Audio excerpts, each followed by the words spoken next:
All right, we are back. It is episode 13.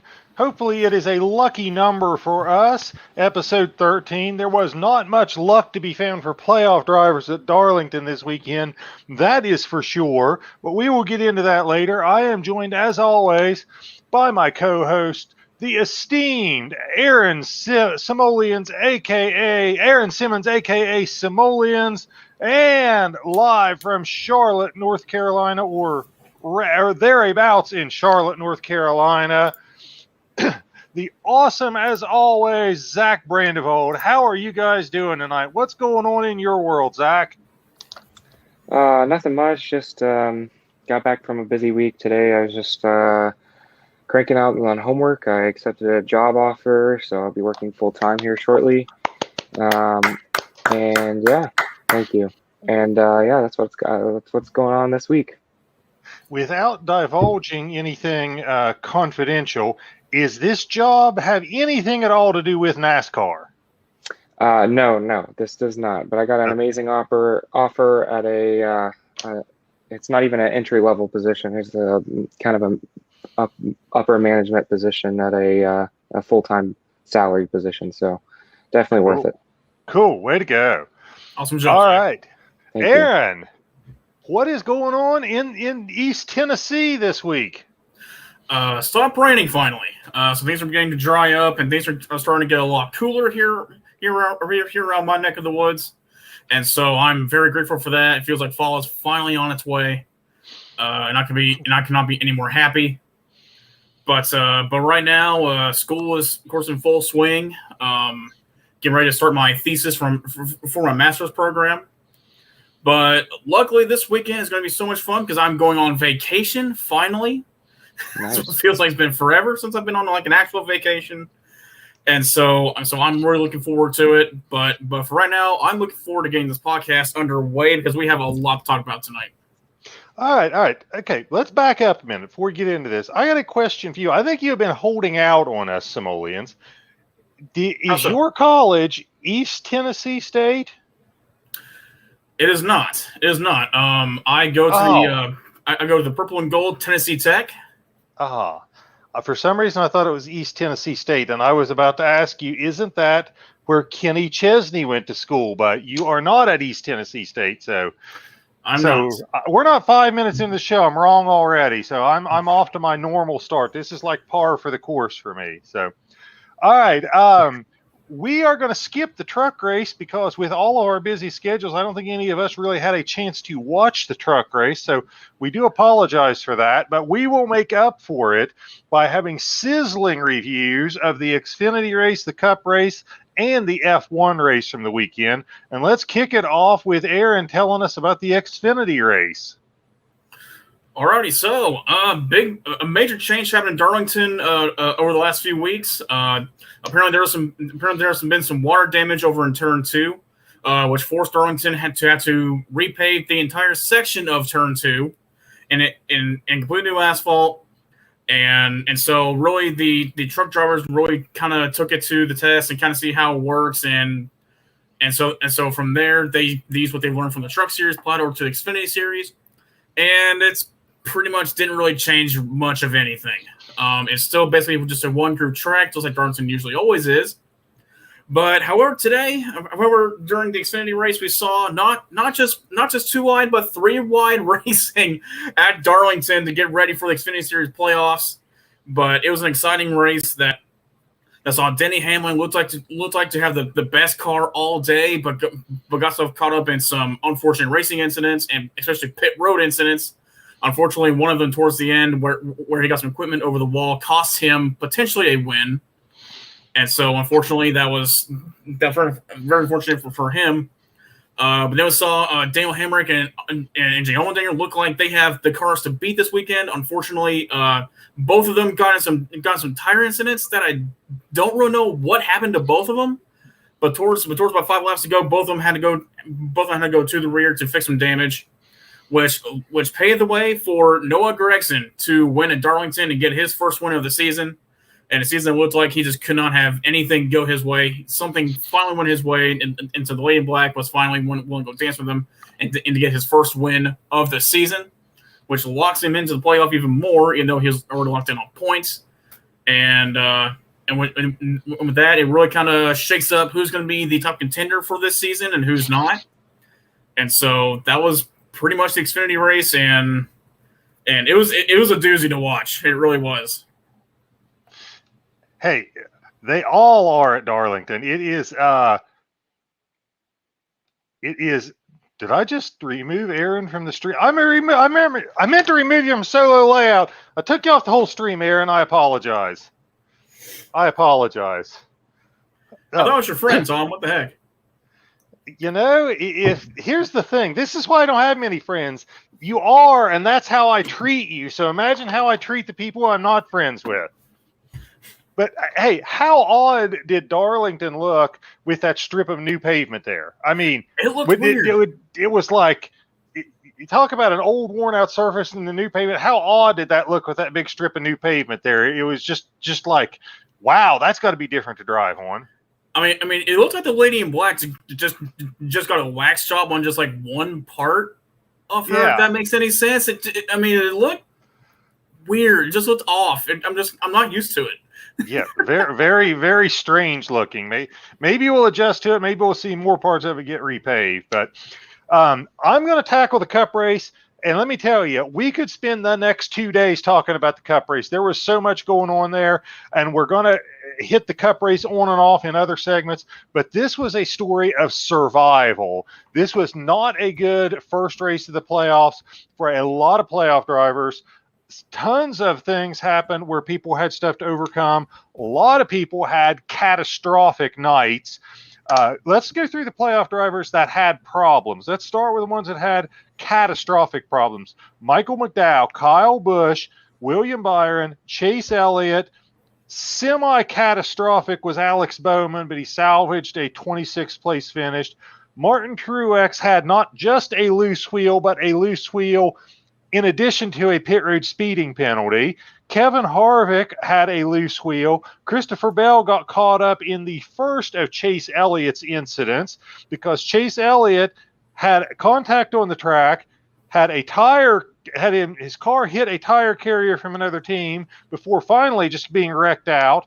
And then Kurt Busch hit his teammate under caution and a wall.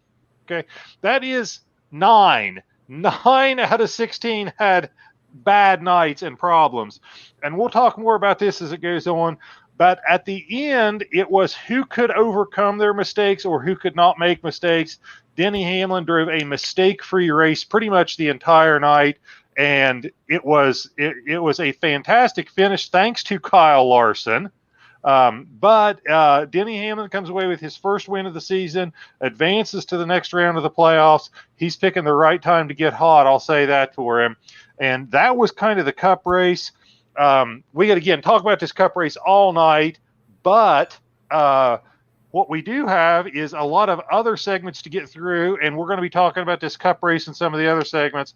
But for right now, let's go to the Formula One race and have Zach tell us about that. And I dare you to try to top the excitement from the Cup race with that Formula One race. Yeah, I'm not going to top anything because that Cup race, I think, in my opinion, was probably one of the best that we've seen in a long while.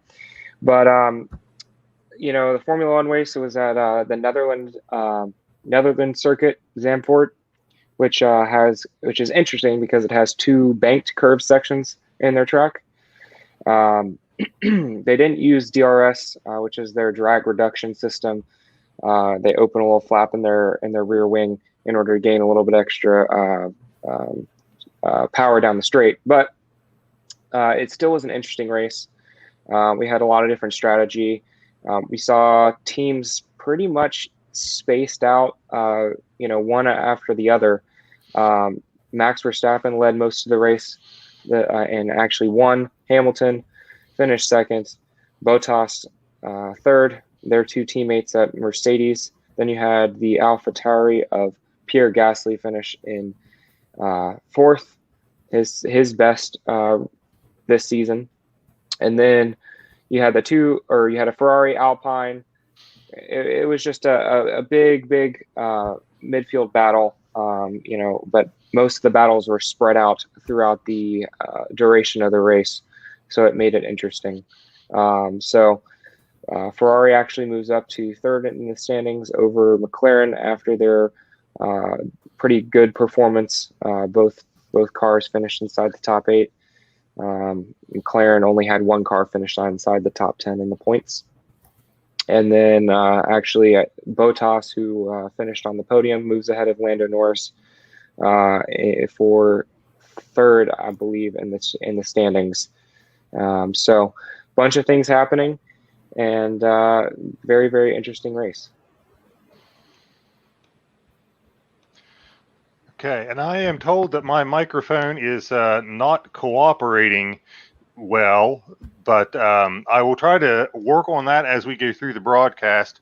But lots of things to talk about. One of the big news, well, I shouldn't say, I'm going to let Zach take us through the news stories. We got 3 or 4 news stories to talk about, some of which are actual stories we grabbed off of reputable sites, and some of the things are just big stories from the weekend that we want a chance to talk more about. So, Zach, take us through the news stories. Yeah, so first, we have NASCAR's report. I believe we reported this last week, but we have a little bit more of an update. NASCAR is reportedly close to announcing a move of the preseason clash to the LA Coliseum. Last week, we heard that there was rumblings that a race might be moved to the LA Coliseum inside of it, and now we get confirmed rumors. It's still a rumor. It's not confirmed. It's not 100% yet, but that they are thinking about moving the Clash race. They've decided to the LA Coliseum. So not a points race, but still interesting to see that they're trying to spread out in markets that aren't typically dominated by NASCAR. What do you guys have? Well, Tom, want to go first? Or you want me to? Yeah, first, Stevie Throop, thank you for tuning in, says Elliott got bubbaed. And I'm going to say that whenever your name gets turned into a verb, not a good thing. Maybe there's a good instance out there somewhere, but when your name becomes a verb, you're in trouble. You're not in good shape there. It says Elliott got bubbaed. But first, let's talk about what this means. If it's going to the LA Coliseum, it's by definition pretty much going to be on dirt then, which is interesting because they're not going to lay down permanent pavement inside a sports venue like the LA Coliseum. So it's going to be dirt. I think the rumors are that it's going to be the current car and not the next gen car. And it's going to be a couple of weeks before the Daytona 500 to allow all the teams to basically travel out to the West Coast and travel back. I don't think it's a bad idea. It gives them a chance to try their hand at a dirt race again and maybe iron out some of the problems they had at Bristol. I don't think it's a bad way to say goodbye to the old gen cars because you're going to have teams in there that, it's kind of one last race with the old gen car. It's a non-points paying race. It gives them a chance to work on dirt a little bit. It expands them into a market where they don't have a huge presence. We got the one race at Auto Club and that's it. I don't think it's a bad thing. I think it'll be interesting to see how it plays out, but I don't have any problems with it. I mean, really, I think it's a cool idea for them to go like this. I mean, of course, they've done before over at Bowman Gray Stadium for the Chronicle, I guess the ARCA series some years back.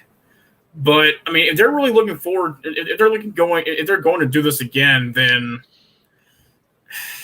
I don't know about the Coliseum. It's essentially just the same dimensions as Bowman Gray, but I would just figure just go back to Bowman Gray because the last time they did this, it was a smash hit, literally a smash hit. But anyway, I mean, I'll go back to Bowman Gray just to kind of test out the water, see how we'll do over there before going to LA, maybe. But I mean, California already has 2 tracks over there with Sonoma and Auto Club. But for me, if NASCAR is really trying to get back into its roots, like the article here says, then it's going to be based in the Southeast. It's going to be a Southeastern sport. And so I'll just go back to Bowman Gray if they're willing to go this round. Yeah, for me, there's just a lot of it doesn't seem like there's really the infrastructure in order to get this done. And honestly, LA is not really a really great market. I mean, I guess we're not. There's a benefit that we're not moving a points paying race to to LA, a rather exhibition race.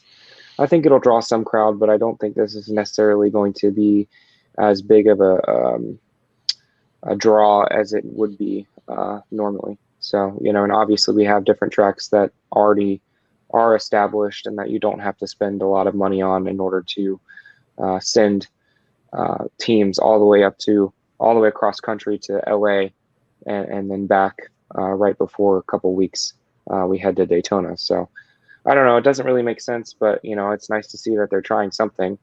And it'd be interesting to see it, especially if it's going to be the old gen on a dirt track. Well, okay, let me give the counter argument here, okay? Los Angeles, just in Los Angeles, I think there are almost 4 million people just in LA. And if you look at and expand that to LA County, it's 10.1 million people. I mean, that's a big audience. Even if you don't get a huge market share there, I think it's still big. Okay, let's compare that. If I can type.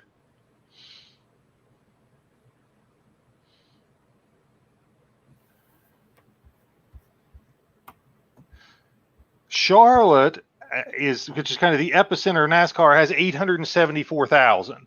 So I get the point that, you're trying to get into a bigger market and trying to penetrate that market. So I get the feeling that I think it's a worthy endeavor. I like it. I think we give it a shot. It's a non-points race. It's something different. I think it'll create some hype. I'm all for it. Howard, Tom, I will say counterpoint to your counterpoint. The Chargers tried this same thing in the NFL. In the first 2 or 3 years they tried this, nobody came to their stadium. Nobody did. Because they've already had an established team in the league, and plus, LA, if you are not a big name phenomenon, you're not going to make it in LA. And so, NASCAR, I'm just saying this just out of pure, I have no idea about West Coast culture, but I just don't think NASCAR is going to really work out in pure grade LA. Well, but I will admit, if we had Pit Bull and Trackhouse Racing there, and if we had Michael Jordan and 23XI, if they had qualified for the Clash, it might be a much bigger deal. Those are probably the two biggest celebrities. I'll admit that it might go over better if those teams had cars qualified for the Clash. So I'll concede to you that maybe if NASCAR brought some of their more Hollywood type names into it, that it might go over better. I'll concede that point. But let's move on. We got to keep going. We got plenty of other things we can disagree on before the night's over. Absolutely. Yeah. The playoff drivers struggle at Darlington in the first round of the playoffs. What are your thoughts on all the struggles that the playoff drivers had at Darlington?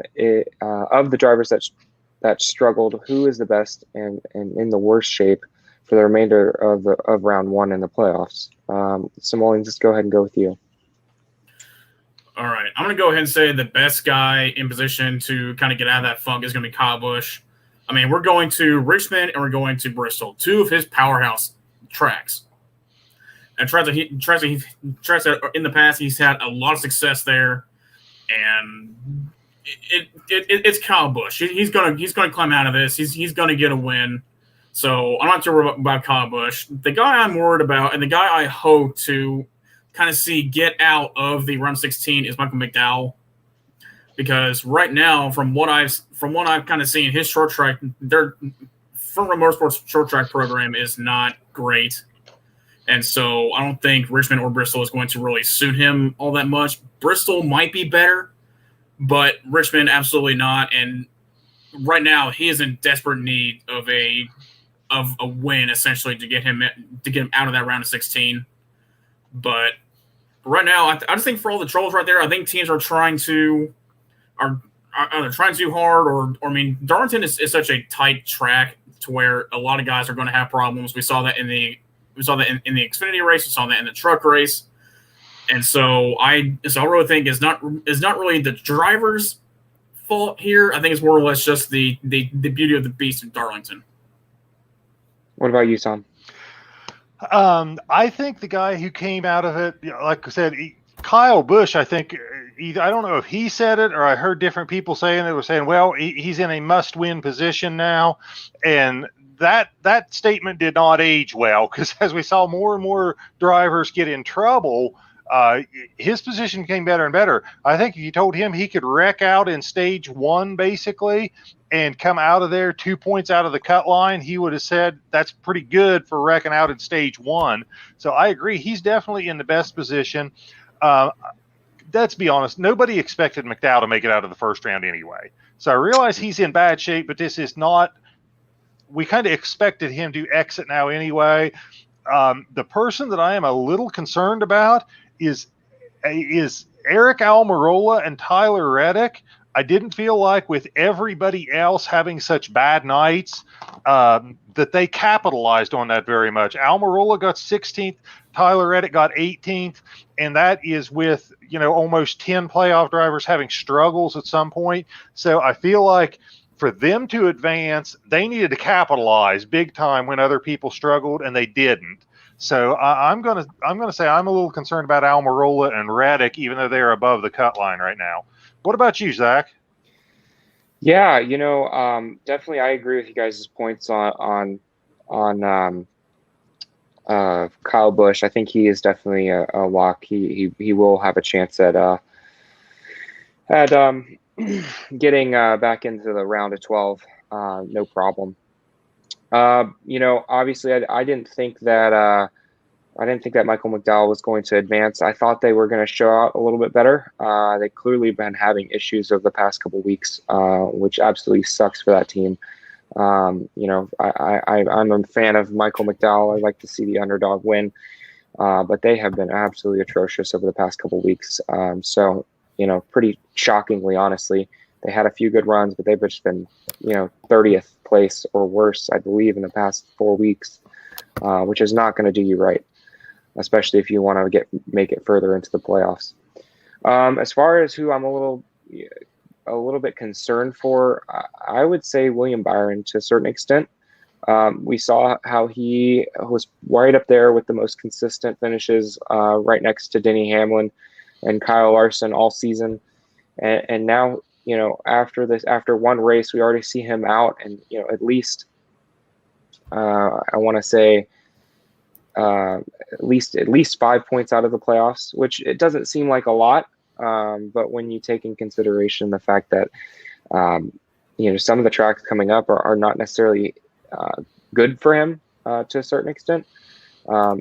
Richmond, although he did finish 7th back in April. If you look past it more to his fall races, last year he ended up finishing 21st. Year before that, 24th. So definitely some with, and those are with both no stage points. So those are definitely concerning results, and I would like to see him getting back on track, in the next couple of weeks. But we'll have to see.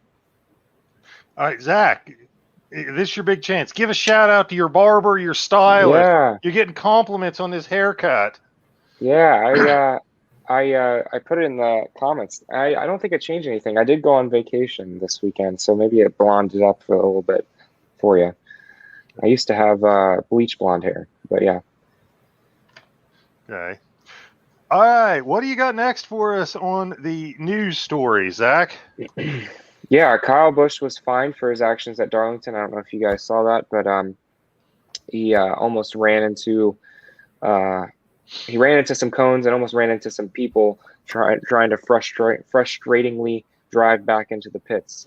Do you guys think the fine was appropriate? Was it too strict or lenient? Tom, let's go with you first.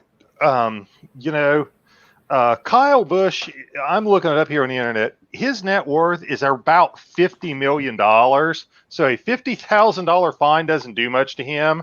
I think he got fined. Didn't they list all the places he got fined? And it wasn't just the safety stuff. It was something about conduct detrimental or something. So I think he got fined for the bad language in the interviews. I really think that, NASCAR could use the money, but unless they are taking points away, it's not going to change anything that Kyle Busch does, and it's not going to have any impact on him. That's like me getting a fine for $1.50 or something. So I felt like if they really want to change his behavior, they need to fine him points. Because if you're worth $50 million, $50,000 isn't worth very much. Yeah. What about you, Aaron? I mean, I kind of agree. I mean, $50,000 is not going to really do much to him, especially for a guy like Kyle Busch, who even for his antics, he's still able to secure sponsorships. He's still able to promote brands. He's still a top tier driver in the league. But I mean, it's not going to really do much for him. It'll hurt his wall for the next week or two, but really after that, it's not going to really hurt him all that much. He won't. I don't think he'll miss it all that much. Yeah, Adam, watch your language. We might have to issue you a fine, Adam. We have standards like NASCAR. Unless you're Brett Keselowski, you can't say that. Yeah, I think Kyle Busch being fined for his actions at Darlington, I think that was fair.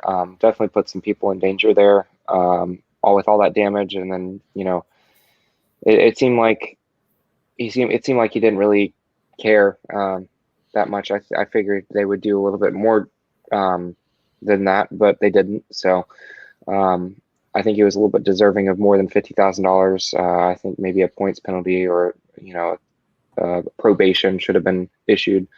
He needs to cool it off for sure. It's not good for not a good look for a driver, not a good look for NASCAR. They have more than just diehard race fans in the pits. They got crewmen, hospital workers, marshals, and obviously other celebrities as well. And that's just not a good look at all. So moving on to the next one, we have Wood Brothers packed it in for this season. After several strong runs, the Wood Brothers ran 23rd at Darlington, really didn't go anywhere above that all day. With a new driver and the next-gen car on the horizon, have the Wood Brothers packed it in for this season since they didn't make the playoffs. Aaron, what do you say? I'm not buying that. I mean, every team's goal is to go out there, compete, get wins, and especially, I guess the more important thing, get sponsorships. And you're not going to attract any sponsorships. You're not going to attract any big name guys just from laying in the back and not really doing much.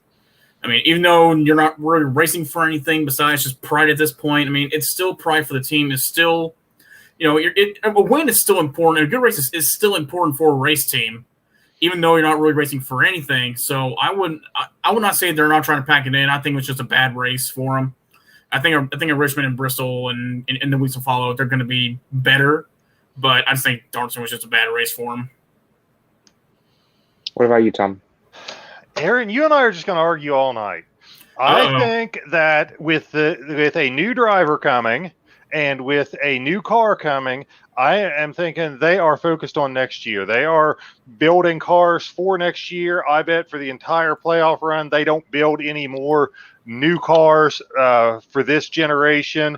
I think they are done with Matt D. So I think they are just finishing out the season, but I think all their efforts are focused on building cars for next year and getting ready for Harrison Burton.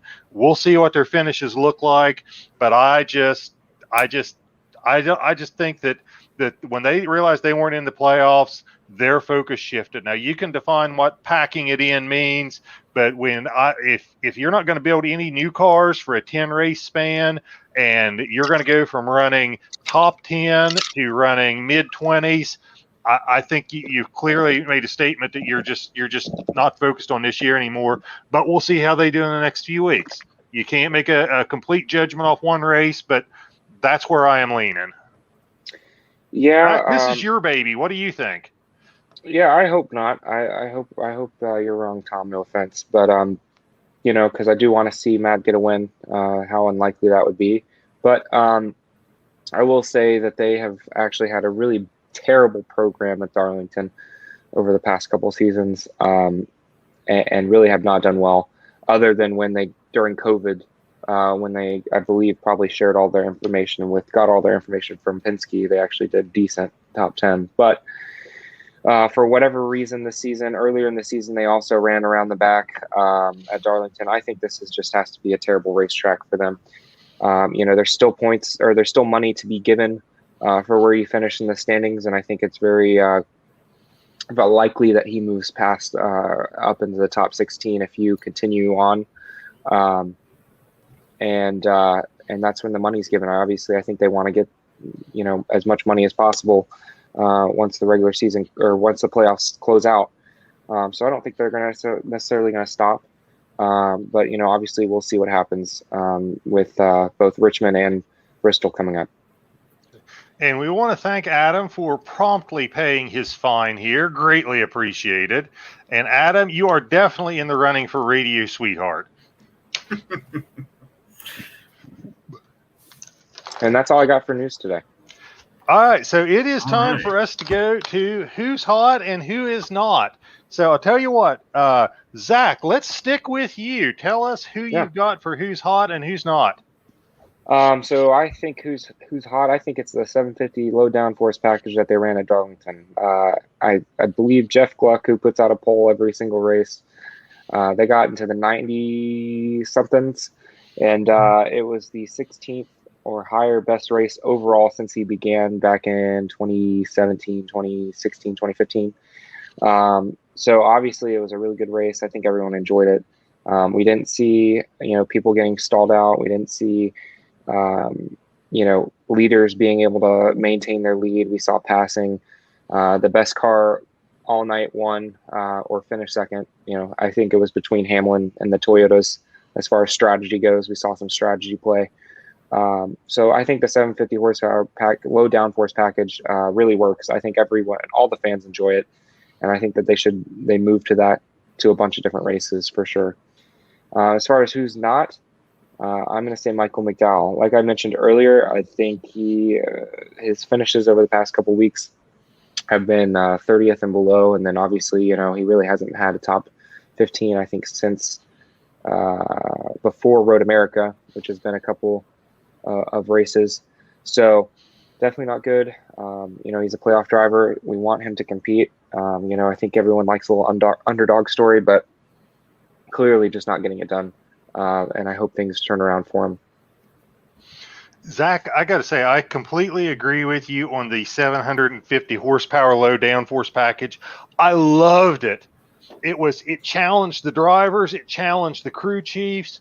Everybody was struggling to get their hands around it and figure it out. I loved it. It made for great racing. I would like to see if they do this package, since it is such a challenge for both the drivers and the crew chiefs, I would like to see them have it where you have at least one practice session, so it gives them a better chance to figure it out. But I loved it. It was such a challenge for the drivers and crew chiefs. I thought it was awesome. I agree. Hey, hold on. While I still got the floor for a second, I got some breaking news. NASCAR is set to announce the 2022 Cup Series schedule next week, and among the notable moves, Gateway is expected to get a Cup race, and Pocono is expected to lose one. So, Tom, you get your only one Pocono race, and the Gateway gets on, which I love, for a Cup Series race. Sorry, I just wanted to let everyone know that's pretty big. That is huge. Yes, and that brings me back to even, because I was wrong about the East Tennessee State thing at the beginning of the show. Now I get credit for calling the Pocono thing, so I'm back to even. So that's as good as I'm going to get. I'm going to enjoy it while I can. There you go. All right, let's get back on topic. All right, Aaron, who you got for who's hot and who's not? Alrighty, so for my who's hot this week, I'm going to go with Darlington finishes. It seems like Darlington is just this very unique track for just some of the most spectacular finishes in NASCAR. Of course, the most famous, Craven and Kurt Busch finish, and then the Busch Series finish. The day after that was an exciting finish where we saw Jingle Murray and I believe Todd Bodine basically wreck each other for the finish, and then now we saw Larson and Hamlin trying to literally banging off the wall for that win. And so Darlington in the finishes is my who's hot for this week. And who's not? like Tom alluded to, and like Zach alluded to at the beginning of the show, Chase Trevor's essentially not named Larson or Hamlin. It seems like every single one of them has had some sort of bad luck happen to him this week at Darlington. Maybe it's through that 750 horsepower package that they had. Maybe it's just Uh-oh. We may have lost Aaron. Uh-oh. I will say Darlington has had some great finishes. Even last year, it may not have been the complete last lap of the race, but when we had Chase Elliott and Martin Truex and the infamous not clear, that was in the closing laps. That was another drama-filled finish, even though it wasn't the final last laps. It was near the end. Aaron, are you back with us? No, it doesn't look like it. Uh-oh. Okay. All right. Well, I will go to who I've got as who's hot and who's not. Who is hot? To me, who is hot is the guys getting paid overtime to work at the Hendrick Motorsports body shop right now. That, to me, is who is hot. Rick Hendrick came out of there with 4 wrecked race cars. 4 out of 4. Every race car was wrecked. He had one chance to have a car with a clean body on it, and Kyle Larson decides to video game it at the end. So the guys at the Hendrick Motorsports shop that work in the body shop, they're going to be cashing some big paychecks, working some serious overtime this week. So I've got them as who is hot. And as far as who is not, I'm going to say the playoff drivers. And let me read through this. Now, keep in mind, there's only 16 playoff drivers, but let's go through this.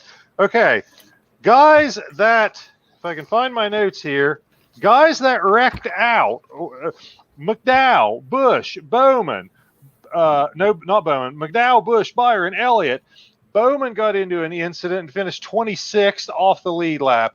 Martin Truex how did he get caught speeding going into pit road under caution? It was on pit road entry under caution. I do not know how that seems like that is beyond a rookie mistake to me.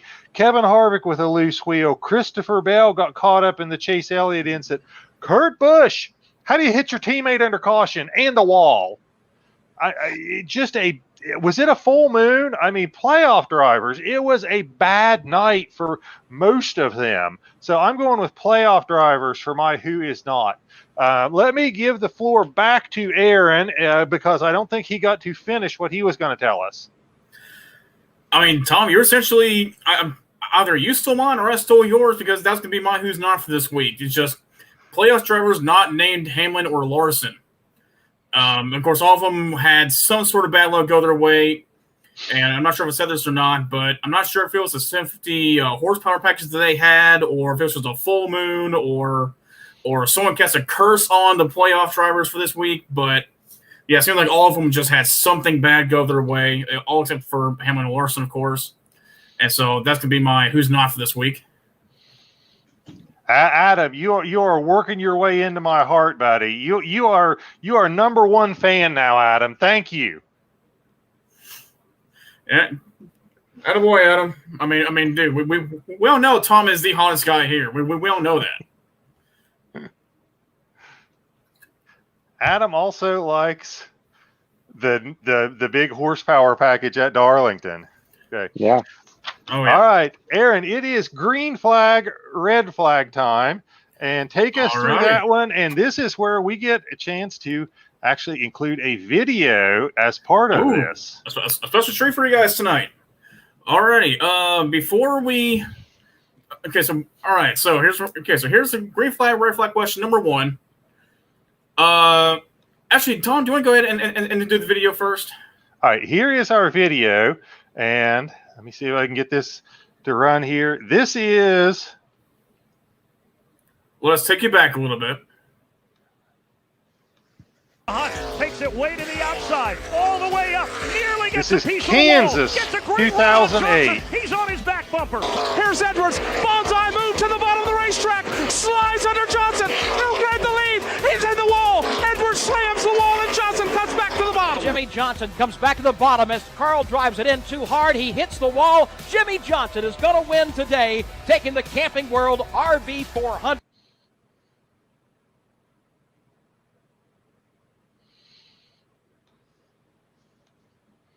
All right, so with that video, go to our question, Aaron. Alrighty, so number 1 for the night. Carl Edwards and his full send move at Kansas in 08 was better than Kyle Larson's video gaming it at Darlington on just last weekend. Green flag or red flag, Carl was better. And Zach will go with you first.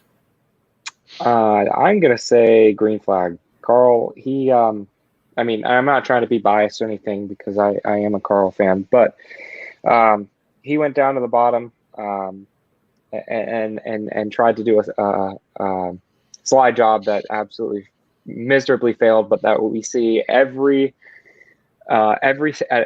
every single game we see it happen.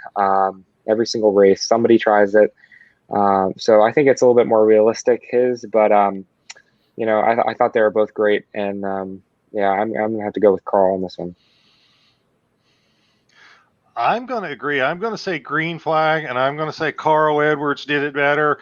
But I got to say, just watching it like that and looking at those two clips, I'm telling you what, if you've got a clip and one is Mike Bagley doing the announcing and one is not Mike Bagley, you got to pick Mike Bagley. Mike Bagley he can come over to your house and he can describe paint drying and make it exciting. So just by the fact that it was Mike Bagley doing at least part of the call on the Carl Edwards, I got to go green flag and say Carl Edwards.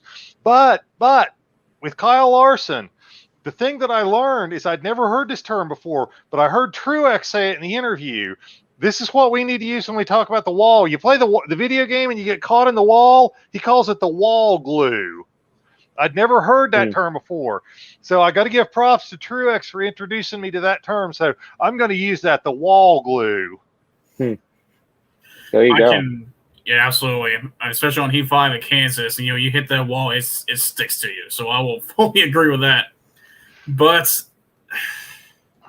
I certainly think Carl Edwards one is more memorable. But I will go green flag. But I gotta say, I think Larson's full bonsai move had more finesse to it. It had more spark, more smoke, and it was just kind of a little more entertaining to watch.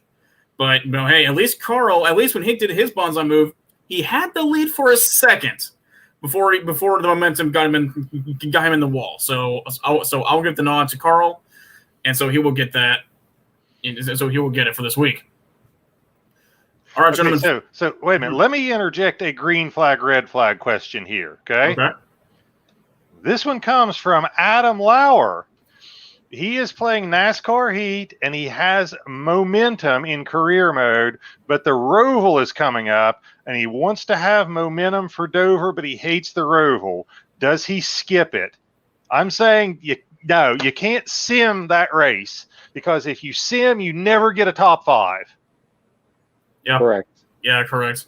And plus, for some reason, every driver is going to hate you if you sim it. Because apparently the AI, when you take over that car, it just collects everybody in wrecks and it makes you look bad. So just gotta suck it up, man. Just gotta figure out how to learn the track. And hopefully get lucky. So maybe you can have a fill-in driver, Tom or Aaron, fill in for you. Yeah, send us your gamer tag and sign-on information. We'll run it for you. We'll get you a top 5. All right, back on track. Or you can go to Tom or his YouTube channel, which is what you're watching on right now, for helps and tips and guides to get you through the Charlotte Roval. Adam watches. He's a fan. But all righty, guys. All right. He says he's got this. All right, Adam. You got it, man. We all believe in you. But all right, back on track here. So, green flag, red flag number 2 of the night. In terms of making it to the next round, Kyle Busch is in the best position of any of the playoff drivers that got a DNF at Darlington. Tom, we'll start with you first. I thought I had the answer to this, and as the show is going on, I've had to rethink this. Okay? Because I was going to say Chase Elliott, because Chase Elliott is above the cut line. Chase Elliott is 4 points up, even though he DNF'd. Kyle Busch is 2 points down.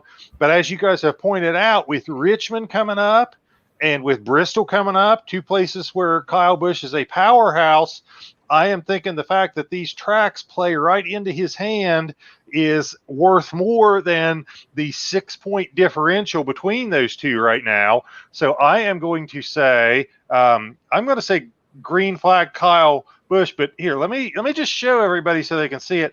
That is what the playoff standings look like right now. So as you're looking at it, this gives you an idea of pretty much the guys here at the bottom were the ones who either DNF'd or finished off the lead lap, which is all the guys we talked about having trouble. So I'll keep this up here on the screen if it's okay with you, Zach. Tell us your green flag, red flag answer. Yeah, I definitely think this is green flag. Kyle Busch is, we have Toyota dominance at Richmond as normal, and then also at Bristol as well. Toyotas in general just seem to be dominant at both of those tracks, and they coincidentally are short tracks. So, yeah, I will say that Kyle Busch is in the best position for sure. Simoleons, let's get back to you. Yeah, I mean, I said it earlier in the show tonight. It's got to be a green flag for me. Richmond and of course Richmond, he's gotten better at now that Denny Hamlin has gotten into the Joe Gibbs brigade, and since then Kyle Busch and Denny Hamlin have been on a tear at Richmond, and obviously in Bristol. I mean, Kyle Busch is in contention to be probably one of the most dominant drivers at Bristol. Unfortunate for me because it's my home track and I don't like the guy, but anyway, yeah, I mean Busch is just so damn dominant there. I don't see him having any trouble there. But it just now occurred to me, it's only over the last few years it's really kind of been hit or miss for Kyle Busch at Bristol. He's either had a top 5 finish there or he's wrecked out early. It's really either been one of those two extremes. And so I'm not feeling as confident about Bristol anymore, but Richmond, he's usually a contender at Richmond, so I'll say green flag. All right, let me throw something out here to Adam. Try turning off your brake smoothing for a road course. Makes it easier to slow the car down going into the turns. I would not advise it on a 1.5-mile track because you'll kill yourself cutting into pit road, but might help on a road course. So check it out. Give that a shot. See if it makes it better. Yeah, absolutely. Adam, not off to a good start. P17. Also, keep Adam, the car clean. You don't want to have to hard to pass there. Exactly. Don't go slamming your way through the field and get a bunch of damage. Exactly. And also as a tip that where is he? Tom has shown me, if you're doing on a preset, run it loose. Because I used to suck at road courses in Heat 5. I did not like him whatsoever. But as Tom has told me repeatedly to kind of just try and run a loose setup here, a loose setup at road courses, I've gotten so much better at them. They're so much easier to run. And so if you haven't already raced right now, at least try a looser setup, see how that works for you. Yeah, if you're running a preset, run a 7 or 8 preset and see how it works. Yeah. It sounds like we're pulling your chain and we're just going to have you spinning out everywhere, but it works. Trust me. Trust me. I was skeptical too, but trust me, it works. Okay. All right. So back to our regularly scheduled programming. Take us through our last question, Simoleons. All right. So number 3 for the night. Rick Hendrick's repair bill for Darlington was bigger than Denny Hamlin's paycheck for winning at Darlington. Green flag or red flag? Zach, what do you say? I'm going to say green flag. He had 4 tore-up race cars. I don't know if they're going to – I don't know if he told them just go out there and wreck them or what. But definitely he lost a lot of money doing that. I think it'll be hard to beat that amount. All right, Tom, go to you. I am definitely saying the repair bill was greater than what Denny Hamlin won. I'm trying to see if I can see what he won. Most of the drivers only get to keep 50% of what they win. So I am definitely saying that repair bill on 4 very torn up race cars was much bigger than what Denny Hamlin took home. So I'm saying green flag all the way, and it's not even close. Stevie Throop saying he has plenty of. He does. I mean, I'm I'm going to try and look this up right now because I'm not sure how big that purse was. But, Yeah. So, Stevie, but I mean, honestly, while you're looking at, let me address Stevie's comment. He Right. says he has plenty of money to dump down the drain. Stevie, there's an old saying. You know how the best way to get out of racing with a small fortune is?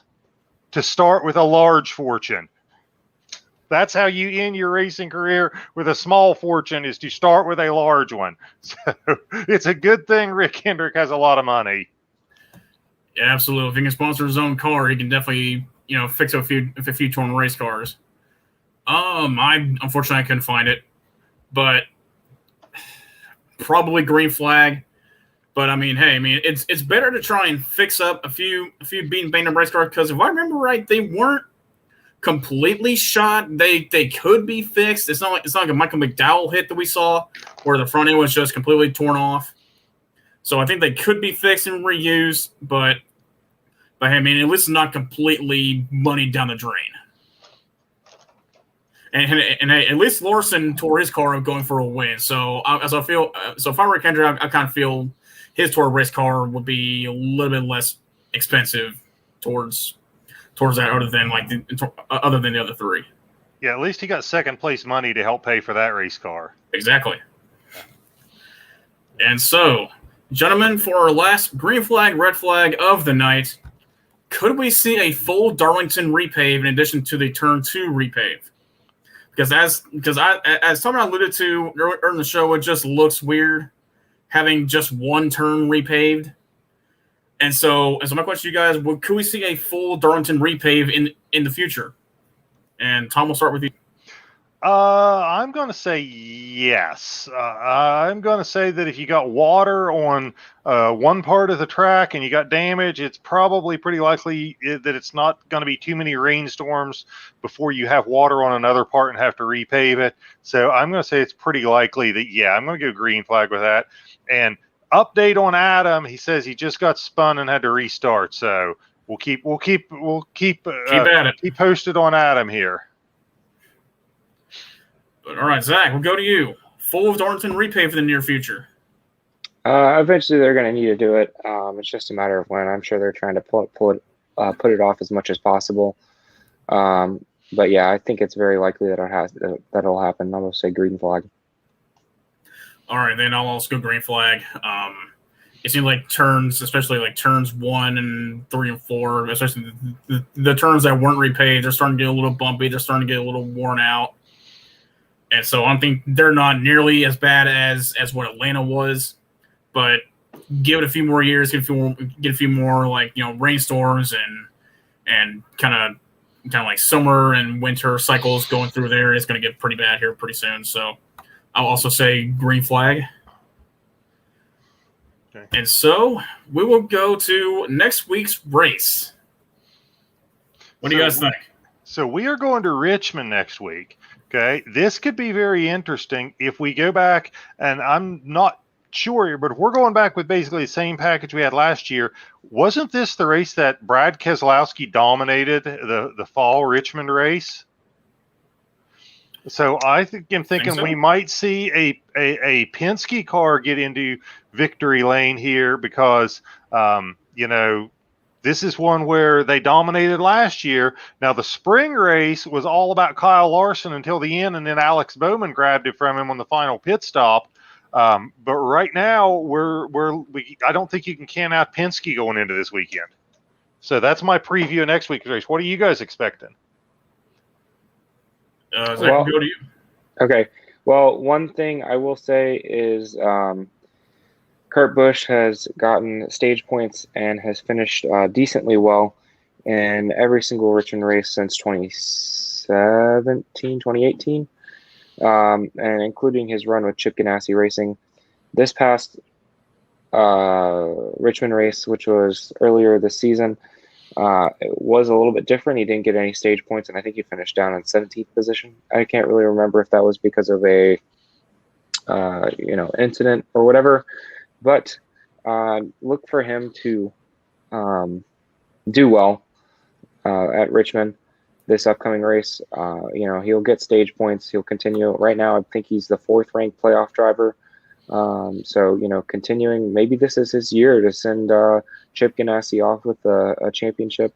But definitely he's spoiling it for some of these other drivers who had some tough luck at Darlington.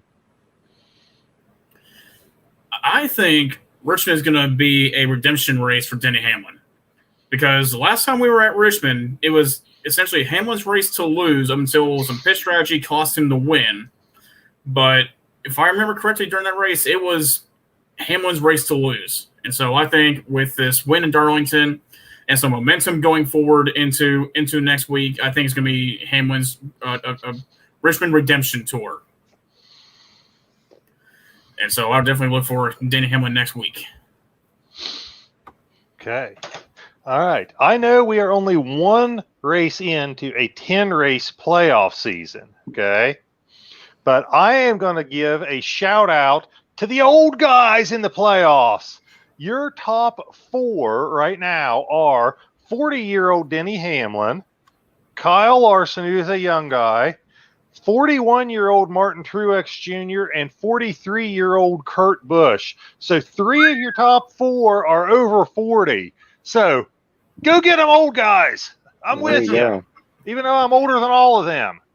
It seems like, especially for this chase, it really is kind of like the old guard versus the young blood.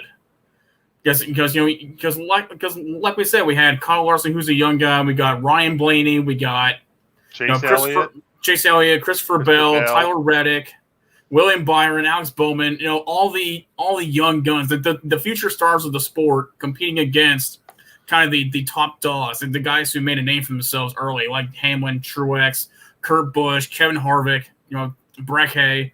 All those young guys competing against the top of the top guys in this league. Yeah, it's almost like we skipped the 30s. We got the 20s versus the 40s. Logano is only 31. I think Brad Keselowski's 37. I think Almirola, is 37 too. So I guess there are some guys in the 30s there. But I'm liking seeing the 3 of the top 4 guys in their 40s. There you go. There you go. Man, Adam Lauer must be running short races. P3. Way to go, Adam. You're definitely on my Who's Hot list for next week. Congratulations, Adam. Woo! Yeah, that comment, Corey LaJoy in 9th, reminds me, he did really well. A solid finish, or not really solid finish, but solid run all day inside the top 10. Strategy kind of bit them, and they ended up finishing, I think, 15th. But they were on speed, top 10 all race. So that was interesting to see for sure. All right, Zach, what's your closing comments? Yeah, we'll stick with we'll just stick with what I just said. Corey LaJoy had an amazing finish, or not amazing finish, amazing run at Darlington on speed. I wonder if that means that Spire is putting more effort into their program now that they sold a couple charters, and they're rumored to be buying Starcom's charter. I don't know if that was confirmed yet or not. So interesting to see if they'll either lease that out or have 2 drivers for next season. Interesting. That story. That is definitely a story we'll have to keep up on. Yep. As we go by. All right, guys. I think we are done for this week. Congratulations to Adam on his big P3 finish at the Roval. Way to go. And thank you guys all for tuning in. And I think we are basically done for the night, and we will catch you all next Tuesday at 9 o'clock, and we will be talking about Richmond. See you all later. See you all, guys. Have a good night. Be safe.